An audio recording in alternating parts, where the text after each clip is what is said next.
Welcome to the Banker Lamp. Please enjoy the video. In this video, I will explain how to get the Kraken rod in Pets Go.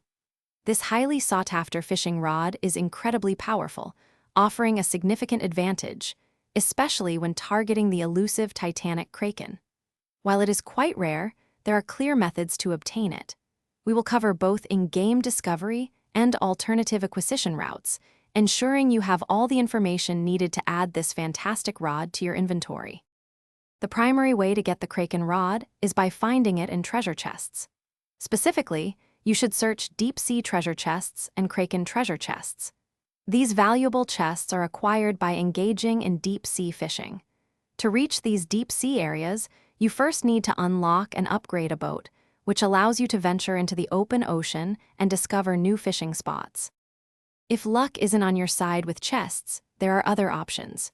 You can often purchase the Kraken rod from other players in the trading plaza. However, be ready for a substantial cost, as it can sell for billions of gems. Additionally, the rod might be available through special game packs, such as the Forever Pack or Atlantean gift bags, which typically require in-game currency or Robux to acquire. Once you have the Kraken rod, you will notice its incredible benefits. Equipping it significantly increases your chances of catching the Titanic Kraken, a highly sought-after pet. This rod provides a powerful boost specifically for deep-sea fishing, enhancing your overall success. It also offers faster fishing speed, allowing you to gather more loot and tokens quickly. For maximum effectiveness, combine it with fishing speed and luck scrolls. Thanks for watching. If this was helpful, leave a like and consider subscribing. See you next time.